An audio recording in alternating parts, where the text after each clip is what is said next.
Thanks, Rick, and thanks, everybody. I'm very sorry to see Greg and Scott go, because it was really interesting to listen to them talk. And we did have the idea that we'd sort of start general and global with some general principles, and then they could give a really specific zoom in on the Australian context. But it works the other way too, and I think a lot of what Greg said will be you'll hear it echoed in what Joel and I are going to talk about, and also some of the trends that are happening seem to be quite encouraging, as Rick also thought. I would also say that, yes, haven't been traveling much in the past year, obviously, but because we've switched to doing things online and with these Zooms, in 1 week I can be in I think I've done Dominican Republic, Peru, and South Africa all in the same week. So it's traveling in a different way. We do have, Joel and I do have slides, so I'm going to share my screen. And I'll just ask for confirmation that you can see my screen. Is that okay? Yep, it's perfect. I can see it. Great. So thanks, Rick. And I hope you like my image, because I like to think of exploration as being multi-layered. There's all the layers of geological exploration, what's visible on the ground and the complexities underground.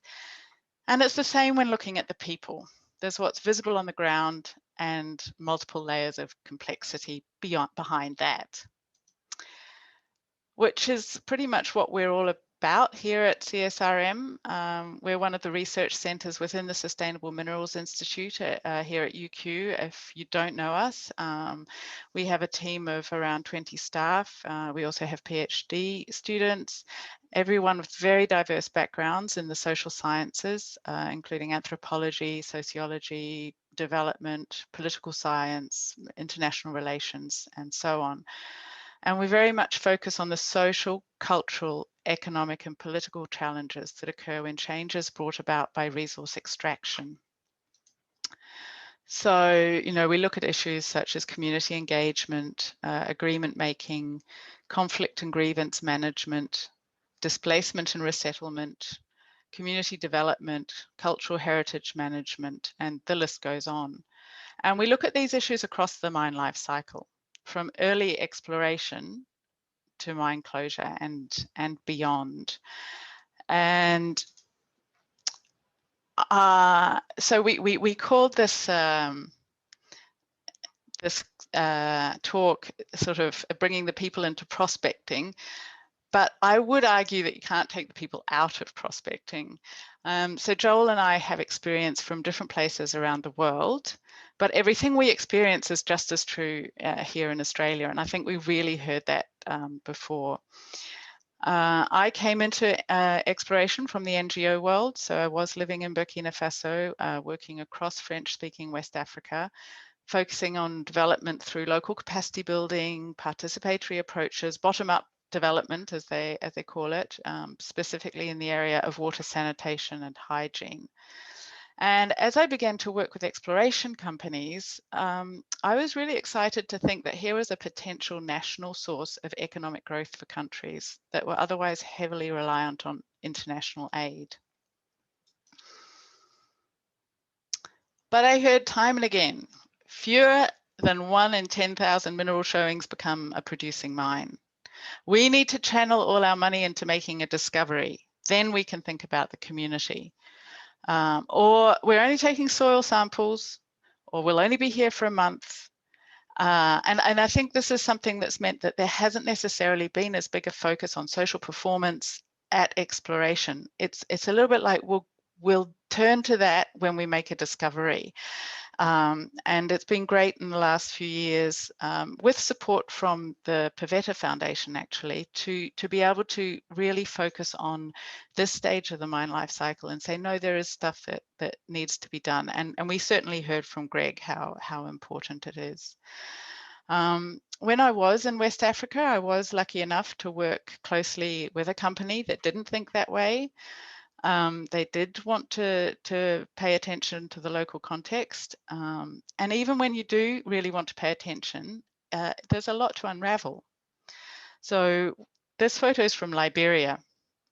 And working in Liberia, we're in a remote county on a terrible road.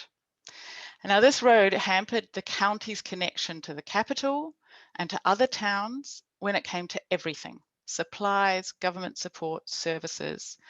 And this is important because if a new potential economic player comes into town, expectations are going to be high.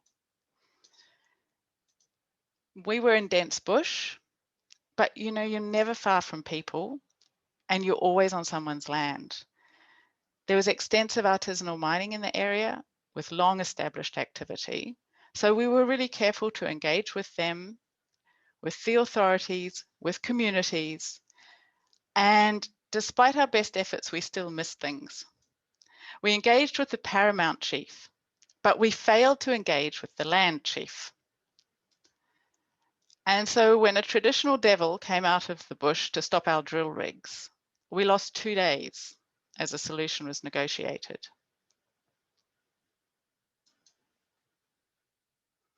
So land and access to it is crucial for exploration. And in that context, who it belongs to, who has the right to use it, who may have historical, cultural, or anyway deeply embedded connections to that land is also crucial to understand. And another shared resource that's crucial for exploration and for people is water. And working in Botswana, I worked in a village of Basawa people who have been gradually taken from their traditional nomadic lifestyles and allocated land by government, and settlements have been built. And in this one, there was no nearby water source, and the government-run borehole had run dry. So water trucks were unreliable and people were waiting hours for the meager supply that would come once the truck did arrive. And so of course they're looking to the company, which also needed water, to help them. And now I will hand over to Joel to share some of his experiences. Thank you, Sarah. I will let you control the slide while I speak of some of the same issues and challenges relating to social performance at exploration, but with Papua New Guinea experience into that context. Local communities, while always involved in or impacted on by mining in PNG, are prominent stakeholders. So in PNG, land is mostly held under customary tenure, about 90% of land, and access to resources on or under land must be negotiated with the landowners, which makes participation by local landowner community groups very absolute.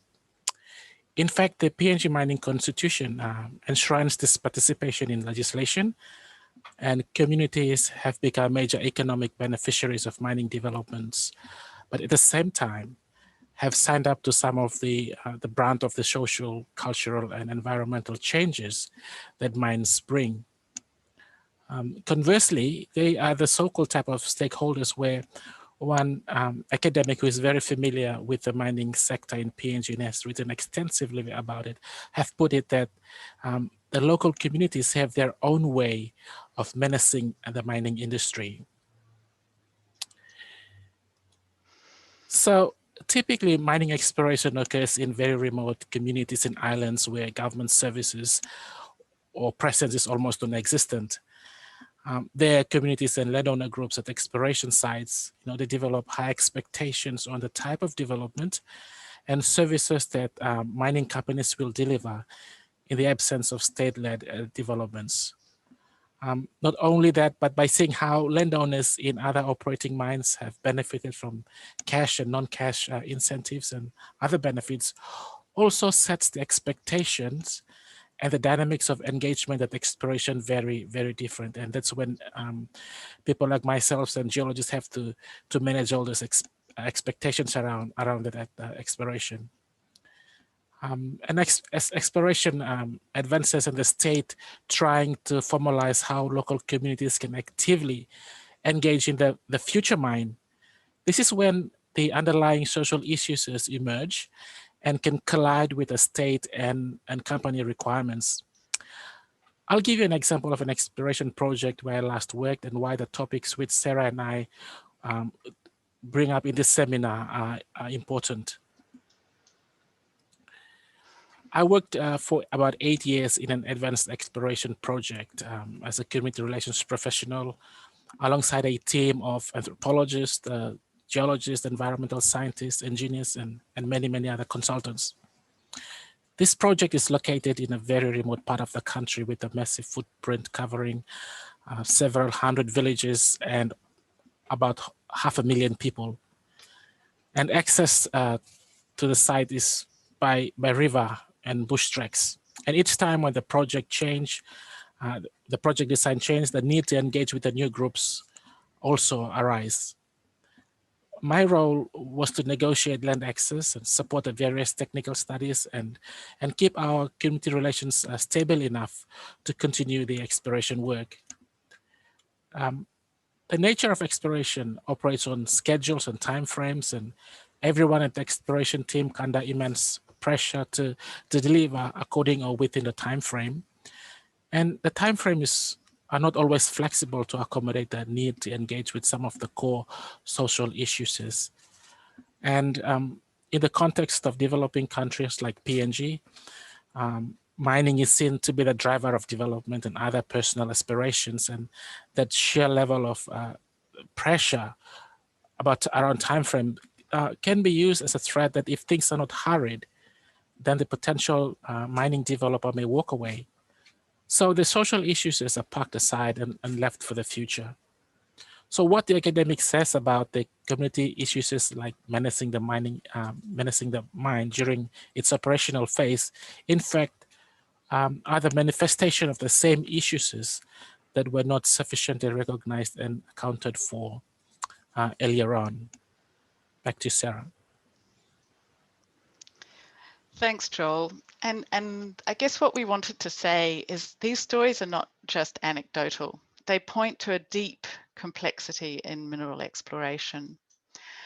And, you know, in our research, we really are seeing that ore deposits are becoming increasingly complex. And I won't go into detail here, but the research led by Rick and the Complex Ore Bodies program here at SMI looked at risks associated with a database of over 300 known copper deposits.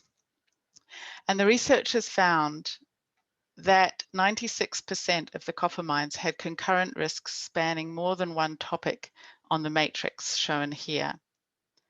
And more than 75% included non-technical risks. And they also found that an increase in mineral price would not be enough to mitigate the risks. And unaddressed risks would continue throughout the life of the mine with negative impacts. So, you know, what Joel said, it's not that it's when operation starts happening that these things are going to be a problem. There are risks right at the beginning. And, you know, when you arrive in an area to explore, there will be a lot going on. I mentioned land before. I mean, it's crucial and it's essentially complex. And just having an exploration permit from the central government or state government authority is really just the start. People will own or have rights over the land that is meant to be explored. And this might be governed by the country's legislative system, or it might be governed according to customary law, or a mix of both. There may be strong ties for Indigenous peoples to the land. And people's livelihoods and general economic activity may be tied to their land or other resources such as water. And the presence of exploration may interfere with that. In some countries, particularly where I've worked in West Africa, artisanal mining will have been going on long before explorers arrive in an area, or maybe because exploration teams arrive and start drilling, artisanal miners will come hopeful that the area may be prospective for them as well. And there may be areas where the local communities don't want mining. They may have had bad experience of it elsewhere, or maybe the company hasn't conducted itself well. And then, you know, the whole social fabric of an area might change because people will come looking for jobs. And global trends are exacerbating the vulnerability of people and increasing this complexity. So with climate change, there's increased competition for even scarcer resources, and increased social inequality, you know, is leading to increased conflict. And we're all connected. Greg said it, and it is so true. You cannot think now that people don't know what's going on. And even people in the highlands of Peru are connected to the internet and know what's happening. So what should exploration teams do? You know, we know that junior exploration companies and early exploration teams don't often have the social scientists on the team. They're lean, with people often wearing several hats. And we know that, I mean, what Greg was saying, you know, that the number of geologists I've met who end up doing community relations and engagement in the field is huge. And, you know, we know that, yes, resources are focused on making a discovery. But we also see through our research and experience in the field that if you wait until you find a resource, you may actually have damaged relations with communities to a really severe degree. And so we were wanting to tailor a professional development course specifically for exploration teams, for geoscientists and those on the ground, just to give some of the concepts and tools that can bring the social aspects of exploration into their work. And we structured the course around 3 interlinking aspects: understanding the social context in which exploration activities are taking place, engaging meaningfully with the local community and stakeholders and building meaningful relationships, as Greg emphasized, and managing risks and impacts and enhancing opportunities for community benefits. And it's not a list of activities you can tick off. It's not a legislation you comply with. You know, yes, legislation is a part of it, but it really goes well beyond that. It's about integrating the social aspects into the exploration work, and understanding the social context will inform how you engage. Your engagement will help you build the relationships and give you more understanding of the context, and all that understanding and engagement will help you prevent negative impacts or find opportunities for mutually beneficial activities. So hence that sort of idea that it's all iterative and interlinking. First up is understanding the context. And I like to think of how we can take this from the anecdotal to the useful, because exploration teams are coming at this from a geoscience perspective rather than a purely anthropological point of view, after all. And I think that this means that often we then take the information that may be in the curious experience or the anecdotal, and we store it away as a good story to tell friends or colleagues. And the work focus returns to the geomagnetic survey or the soil sample results and planning a drilling campaign. And in all honesty, with most companies, the focus is on getting access, getting in and getting the job done. But really, how can you even begin to do that if you don't understand the context? Because what we see is that every other function in the industry is data-driven, including exploration. So lost time incidents are counted. Human resources figures are closely monitored to factor into decisions around work costs and efficiencies. And exploration is clearly data-driven, you know, with geological data, surveying, sampling, drilling. And yet social performance frequently remains in that realm of the anecdotal, and often in the head of the person who's forming the relationship and getting to know the people. And Greg did say often that's really important, the person with who has the relationship. But we still feel that it's really important that social data needs to be collected, analyzed, stored, and feed into decisions along with other data. And there are things that are important to find out and begin to understand even early on, because they will inform engagement plans and how exploration work is organized. You know, you need to know, who are the people here? What's their history? In many countries, there are different ethnic groups with different histories, languages, customs, and traditional livelihoods, all living in the same area. And it can help to recognize these differences. It may inform how you engage or how you organize your work. Are there Indigenous peoples? And ethnic groups, certainly where I've worked in Africa, totally span colonial borders. And so for those of you who've been worked in Botswana or Namibia, you'll likely recognize the dress of the woman pictured. She's a Herero woman. And as I understand it, in colonial times, German missionaries exerted a strong influence on Herero women, convincing them to adopt this style of dress. And to this day, you see Herero women wearing such dresses and headgear, but not women from other ethnic groups in the region. So how are things organized in terms of local government, traditional authorities, and other local representatives? Who should you talk to first? You may be engaging with a state or central mining authority that's granted you the permits. But what about a local mayor and a council, or like I failed to do in Liberia, the land chief? And what about cultural issues? What's polite? If you're a man, can you approach a woman on her own? Do you launch into a conversation immediately, or do you talk about the weather or your health for a few sentences? And what about religion? If it's a Muslim country, what does that mean for work hours and time for prayer? What happens during Ramadan? You need to understand how people live. Are they farming? Is it crops or livestock? What local businesses are there? All this will feed into the information about when you plan your drilling campaigns, or whether or not you can buy supplies from local businesses that will help the local economy. And we keep coming back to it. What about land? Who owns the land? What are the cultural and social ties to the land? In Australia, is this leasehold land? Is there native title? Who are the traditional owners? Who do you ask for permission to go onto the land?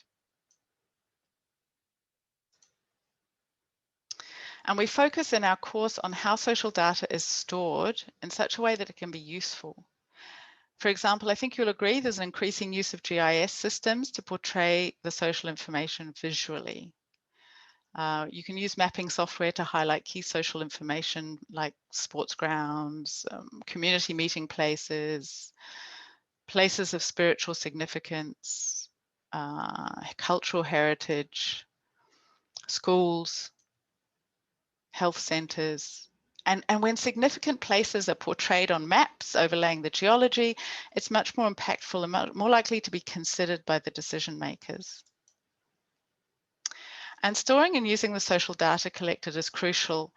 And I thought this image of the Lassonde curve is interesting because it really shows the ups and downs of the mine life cycle from exploration onwards. And it highlights that the exploration phase itself can last a long time. And if exploration is protracted, there's more opportunity to cause harm if you don't understand the context. And often where things go wrong are at inflection points. So good results or a discovery can cause heightened activity and therefore an increased focus and expectations, or it can lead to a change of ownership or bringing in of new staff as activities expand. And as feasibility is becoming real and local communities, they expect even more to be considered. And if the acquired social knowledge base is not shared along with all the other project data, the incoming people may make the same mistakes the last people did, and patience within the community will run thin. And social scientists play an essential role, and it would be great if they could be in from the beginning, but geologists have a really important role to play in this. And I had a friend who worked in West Africa and had been on a project for 5 years and had lived in country. He wasn't fly in, fly out. He lived in the country and he learnt about the culture and the society and the area he was working, and he understood it deeply. And when they got to feasibility and the social scientists came in to do this social impact assessment, nobody asked him about what social knowledge he had, but it was all in his head. So things hadn't been documented in a way that they could be passed on. So I guess the take-home message is that social data and that knowledge base does need to be collected and processed from the outset of exploration, and it needs to be passed on so it can be expanded and deepened as exploration progresses. And I like to draw the analogy with infill drilling. So you start with fairly spaced out information, but you gradually fill in the gaps to build a more detailed understanding of the local context and bring that into the planning and decision making. And now I'll hand over to Joel. Thanks, Sarah. And to talk about the engagement side of things, I wanted to share some of my experiences. And firstly, just to highlight the interconnectedness of these aspects. For me, before I enter a new community, I try to look them up on the map and find any abstract information I can get, including online articles, magazines, news clips, Facebook posts, any anthropological work that has been done previously about these people in this area. And this helped me set up the context. When I actually arrive, the first thing I do is I get to know them and for them to get to know me. And identifying several community leaders is easy, but I have a special way of engaging with the youths or the young adults who are full of curiosity and always ask interesting questions. These are the ones who I work with, and they help me to build my knowledge about the community. For example, in most communities, I find a disconnect between community leaders and community issues. When I collect information about community leaders, I find that the information that they give me are not as rich and diverse as the information that I would collect from the youths. So I changed my method and would engage with a random set of young adults as an entry point into understanding the community. I show interest by making inquiries about their tribe, clan composition, distribution, village population, cultural taboos, sacred sites, religion, common resources, access to government services, and many, many more. And as a way to connect with them, I take it upon myself to learn some of the local languages so I can talk to them. The social support that the company gets from the community really stems from the respect that its employees, like you and I, when we're out in the field, we show to the communities. And the communities expect meaningful engagement with us. And that means that we need to interact honestly and openly about company activities. And because at exploration, this can be difficult because the project scope and design keep changing all the time. So as you can imagine, the section of the course on meaningful engagement is pretty dense. We look at how to engage meaningfully with stakeholders to understand their interest and the potential impacts, and to build relationship based on trust and respect. In the course, we also discuss frameworks for community engagement and stakeholder engagement, and how to identify and analyze project stakeholders and match our engagement approaches to the specific requirements. We also cover the principles and skills of dialogue as a foundation for all stakeholders and community engagement. Thanks, Joel. And the final aspect we look at is managing risks and impacts and enhancing opportunities for community benefits. And when we think about risk, we think about the potential harm that companies may cause, and so risk to the people. And there are a lot of risks. You know, there's increasing the risk of traffic accidents, damaging or destroying people's crops, damaging or interfering with people's access to essential resources such as land and water. And, you know, there's an increasing focus on human rights. And if you apply a human rights lens to these, that actually constitutes a potential violation of people's rights, including the right to life if it's a fatal accident, and the right to a livelihood and safe water. And explorers can also cause offense, damage or destroy cultural heritage, create social disharmony or exacerbate inequalities by disrupting social and cultural norms or by disrupting the local economy. And they can pose a health risk to the community, bringing sexually transmitted diseases, or in these times, COVID-19. And they may cause or contribute to longer term harms by failure to realize and address their impacts as the project and therefore their presence in a community continues. You know, I'm just harking back to that sort of discourse that I'd often hear. It's like we're just exploring. We're not here for very long. We won't cause a problem. But there are things that can happen. And in these circumstances, is it really surprising that communities may protest at exploration presence and protest anytime a new company appears on the horizon? But it's not all doom and gloom, and exploration companies can live in the community and participate in local life and the local economy. They can make useful contributions, such as improving basic infrastructure, and they can employ people. But to conclude, I just wanted to bring us back to the importance of social data with one final anecdote before we end about local employment. So I love languages. I speak Spanish and I speak French, and this has stood me in really good stead throughout my career. But when I went to Burkina Faso, language was taken to a whole new scale. There are over 60 languages spoken in the country, and that's not unusual for many of the countries we work in. PNG, Australia.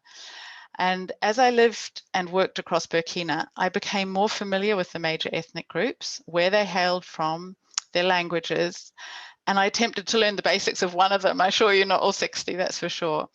But one thing I did find interesting was people's names. And the different ethnic groups had different surnames or family names, and you could recognize which group someone belonged to from their name.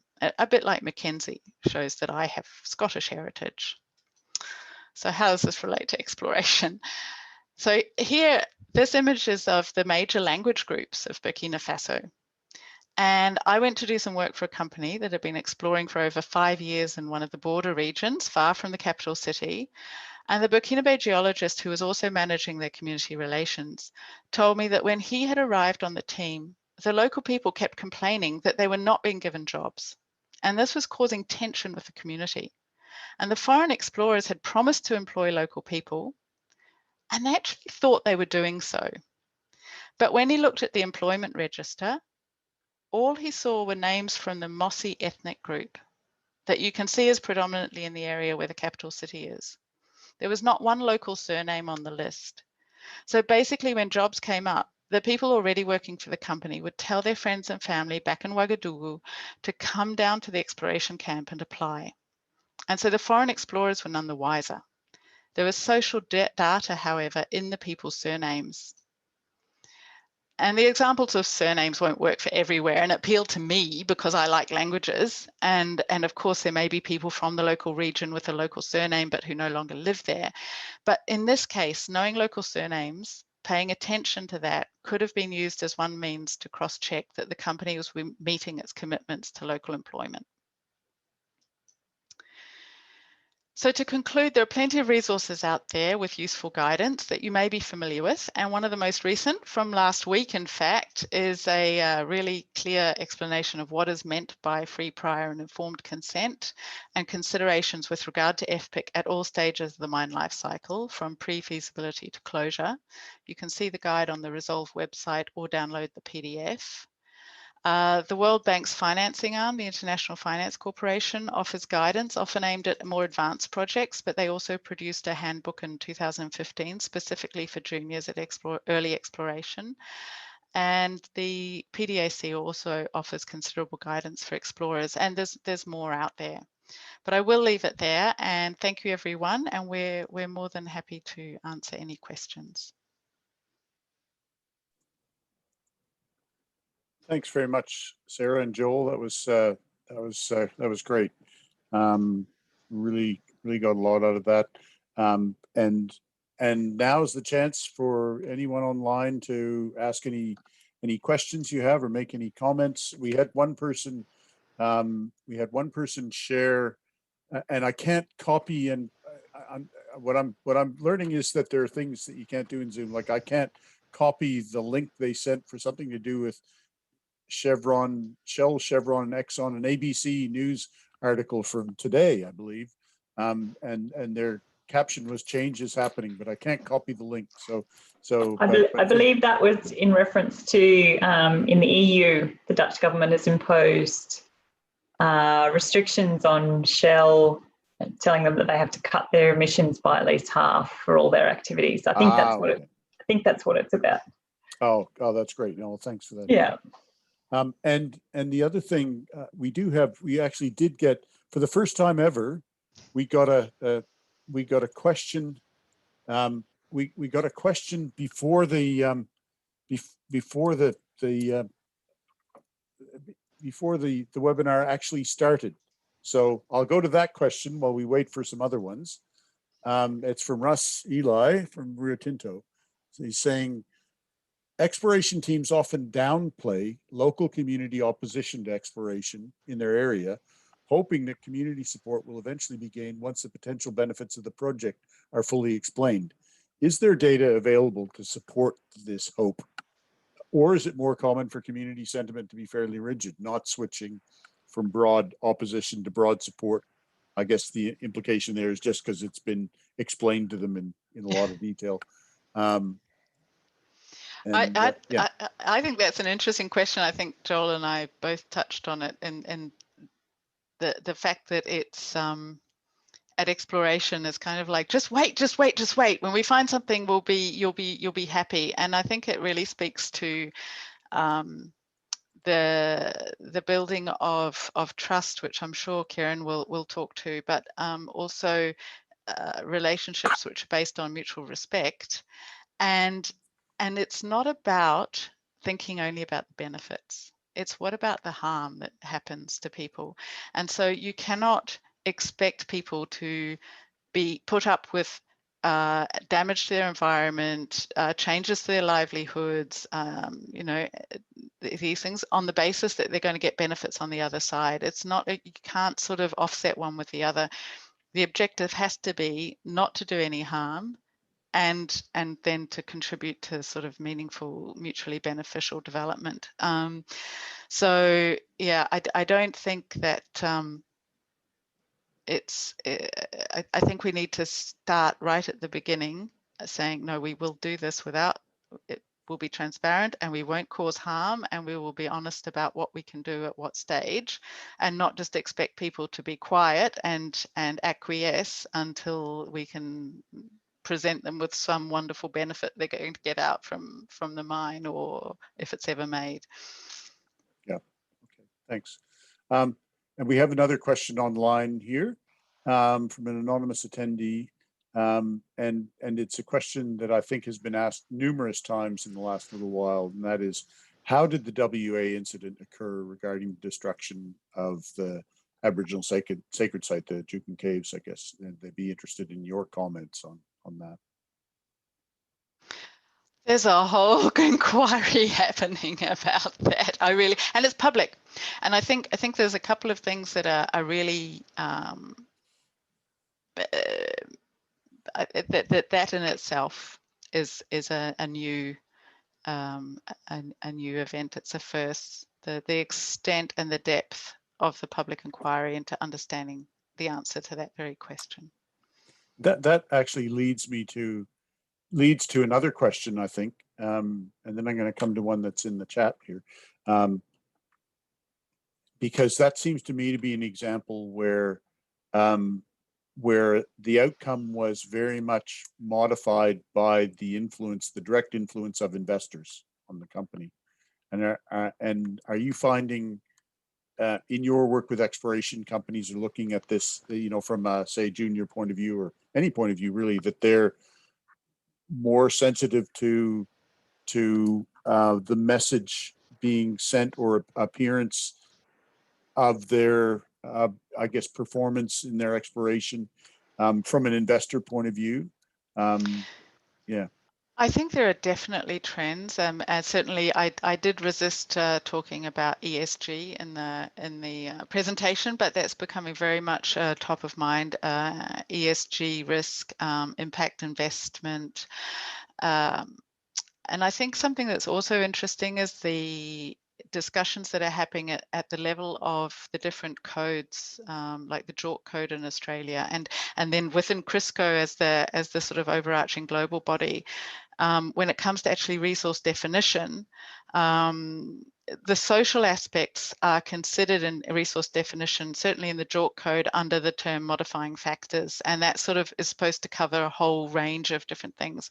And I have been involved in discussions on the global level with how do we bring much more specifically the social factors into that resource definition. And it speaks very much to your work, Rick, with the complex ore bodies, because if you just look at the geology and potentially the ore grade and the processing that would be needed that's one thing. But what about if the ore body is in a remote area where there's water scarcity, where people are living very basic lifestyles, it's on indigenous land, and those are factors that is that going to deter the investment? And I think that is something that people are increasingly looking at.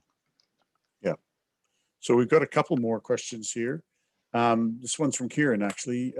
In your experience, are there times when you may need to go around existing social structures to ensure that the less powerful voices or perspectives are heard?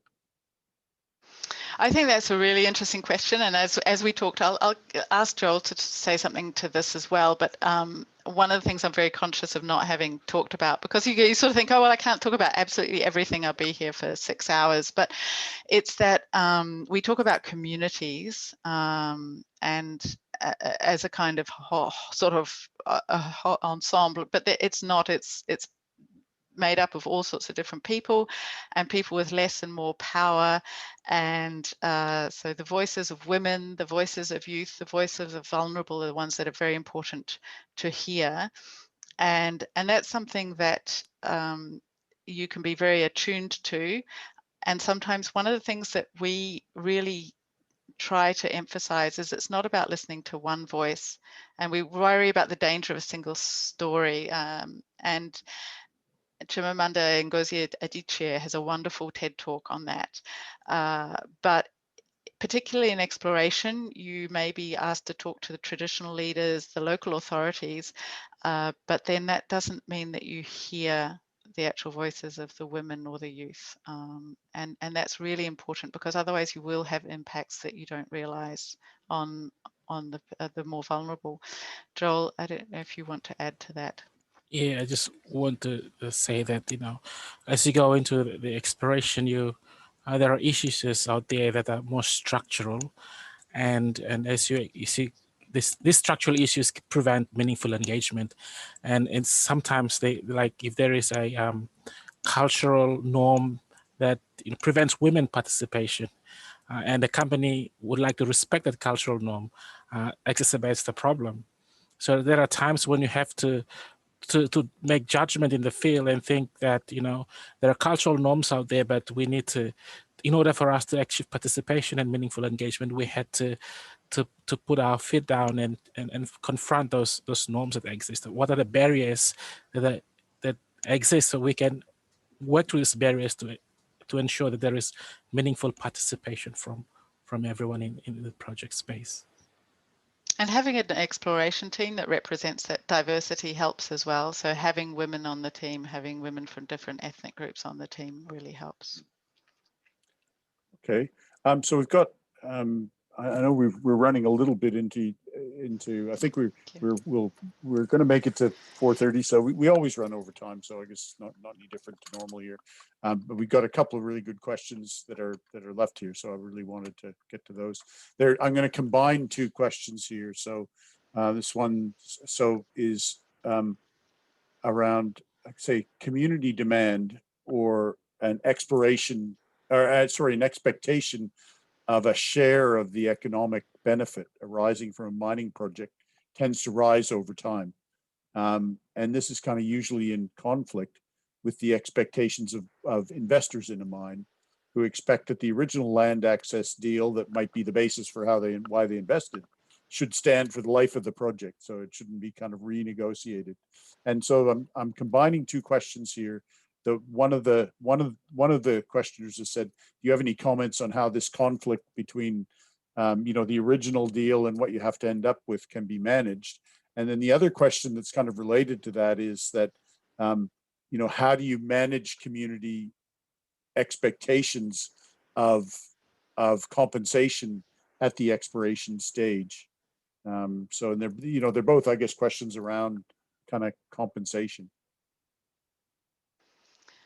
I'll go first, but I know Joel's worked a lot with the compensation issue at exploration. I think that there needs to be transparency on both sides, and there's a lot of work to be done internally in companies and understanding what the implications are, and in terms of long-term deals and how things are. I mean. And that was one of the things, right, with the Juukan Gorge, was that they'd negotiated an agreement, and as I understand it, one of the things is that if an agreement is reached in Western Australia and it's in favour of the Indigenous people, in favour of the mining company, or if the mining company wants to contest it, they can contest it. But if the Indigenous community wants to contest it, they couldn't. They didn't have the right of to contest. And that really speaks to this differential in power relations. So you have to really think where was the power when things were negotiated? Was it fair? Was it just? Was that because you might be negotiating people's livelihoods, you might be negotiating their whole history away from them and their whole future. And so actually, if you're going to put a monetary figure on that, how do you do that? So I think there's a lot of work to be done in this space, and really thinking about what it means to go in and mine in people's homelands. And I guess, Sarah, I'll just chime in here that my experience about managing all those expectations is that when we deal with the communities, they are more interested in relationship that is non-transactional with money, and this is not the way the companies operate. It's about formalizing every arrangement, and communities are not really into that kind of formal arrangement and agreements, because for them anything could change at any time, and that's when they see the relationship and the terms and conditions within that relationship to be maintained as ongoing process, and not only when you need them and you run to them for consent seeking and collaboration and all this, but they want to see a continuity in that engagement space, rather than a one-off event which you come to seek consent and you disappear.